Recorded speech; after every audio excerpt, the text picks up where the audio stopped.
in 2021 of March, you interviewed Jordan Peterson. That had to have been a moment in your life where you were incredibly proud of yourself. He was gaining prominence, making an impact. What was it like to book that interview and to run that? Yeah, so that was behind the scenes. It was Michaela Peterson, who I'd become good friends with, and she invited me on her podcast. And that was before Jordan kind of came back to the forefront. And when he did come back and he was doing his book tour for 12 More Rules for Life, I reached out to Michaela and said I'd love to interview him in the New York Post. And she was like, yeah, look, we're doing a very limited amount of interviews. And I think there was an interview at the time by, I think, the Sunday Times that was really quite bad and was disfavorable and didn't, from what I remember, was not fair to Michaela and Jordan, if memory serves. But in any case, I reached out to Michaela and said I'd love to interview him. And she's like, okay, this is going to be one of two or one of three interviews he would do with the journalist. And I felt incredibly honored and privileged to have that opportunity. And I remember then getting on the phone with Jordan for the interview over the phone. And there was a couple of calls there. And I just pitched to him point blank. I was like, I feel like this interview we're going to do, let's just record it, because I feel like there's a lot of interesting topics to talk about. And I have some noteworthy things to bounce off of you and to just get your thoughts on about religion, mysticism, suffering, spirituality, identity politics, inequality, social justice, cancel culture, etc. And I just kind of just shot my shot. And he was like, okay, sure, well, we can take a look at that. We can maybe do that. And then his producer, he seemed interested, Eric Foster at the time. He's a great guy, great friend of mine. He's a great podcast producer, has his own company, and is doing amazing work. And so here we were. We set up the date, whatever it was, maybe February or March of 2020, or not maybe 2021, I think it was. Yeah. Well, I think the interview came out only last year, if I'm not mistaken. I can't remember if it came out last year or the year before, but the interview was done and it got released like a year and a half later. Oh, wow. From where, they have a massive queue, like all these interesting guests that Jordan interviews. And I remember like just the days before, I'm like, oh crap, I'm interviewing Jordan Peterson. Oh shit, oh my God. Like Jordan, like this guy who's just incredible, heroic, uplifting influence in my life, who I've looked up to just so much and who I just love and just learn so much from. Every time I listen to Jordan, it's like, okay, rewind the last 5 minutes and put it like, okay, you're saying that, okay, all right. Yeah. It takes time to really understand 100%.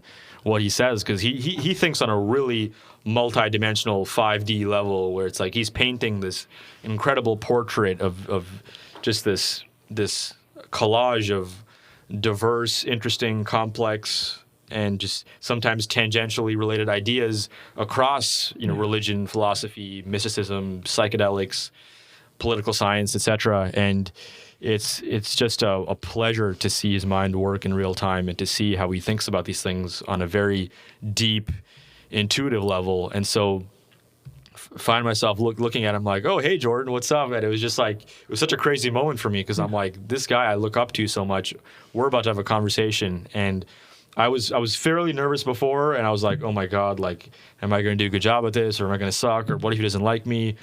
And it just we ended up flowing in this really smooth and seamless manner, and getting into this flow of conversation that I found really productive and nutritious. And we went into all these deep areas. And I mean, he said so many things in that conversation that really stuck out to me and really stayed with me for a while.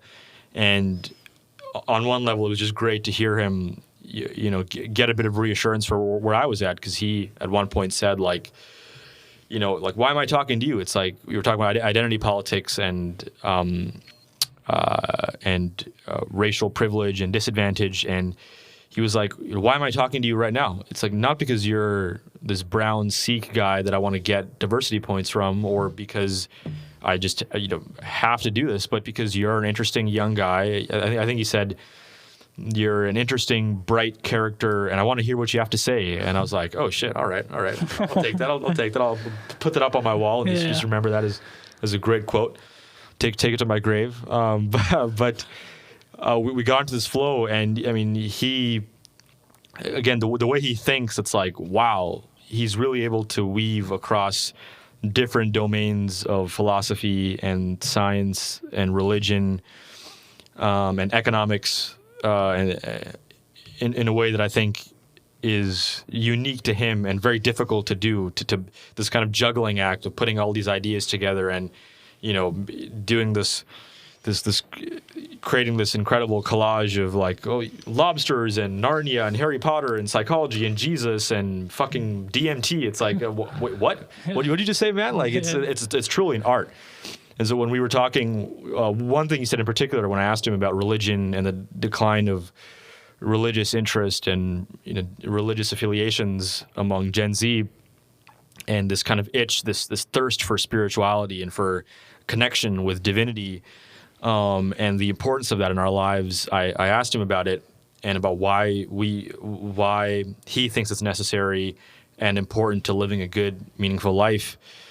And he responded in this totally unconventional, unorthodox way. He's like, Rav, why do people go to a rave? He's like, you know, there's music, there's dance, there might be substances involved, you know, there might be MDMA, or even if there's not, you're at a rave, there's loud music, you're kind of collectively in this like community of people that are dedicated, that are kind of, unlike a kind of religious ceremony, I mean, even on a basic level of rave, you're just there to have a good time together with people, and you're kind of synchronized to the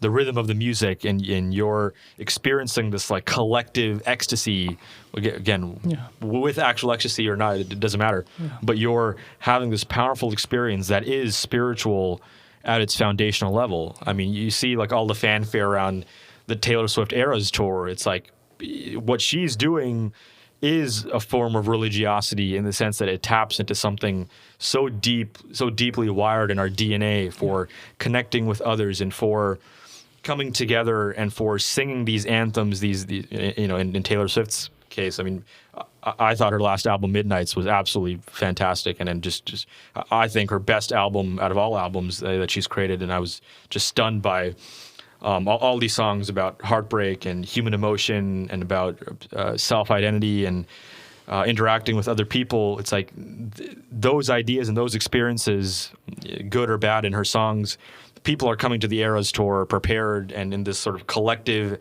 ecstasy and joy and fervor, and kind of enjoying these songs and taking it in as a group, not just as an individual, but as a group, and enjoying the kind of mystique around what she brings to the table and what energy she symbolizes in that particular experience. It's like that's fundamentally spiritual, even if there's not an exact dogma attached to it. It's like there's something there of like the way my little sister looks at Taylor Swift is like, I mean, for better or worse, or for you want to say that there might be some downsides to that, I don't know, but there's something there that I think is so deeply rooted in the way we communicate and the way we interface with reality that we need to figure out more and more ways to have experiences like that are surrounded, that revolve around good, ethical, uplifting, and communal ideas that we find in Christianity, that we find at a church service or at a Buddhist temple. Like, we need to figure out more and more ways to come together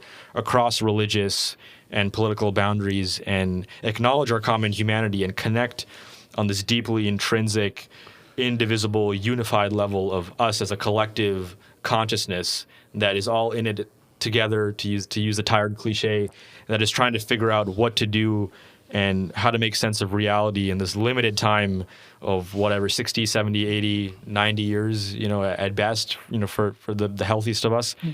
And I think figuring out more and more ways to have those places where we can come together and experience self-transcendence and then come back to our reality refreshed, reinvigorated, and galvanized to live our life. I think that is what adds color to our life that a lot of people are missing in this atheistic and overly scientifically reductionist life, where we're kind of missing the ego-shattering self-transcending surrender to something bigger than us.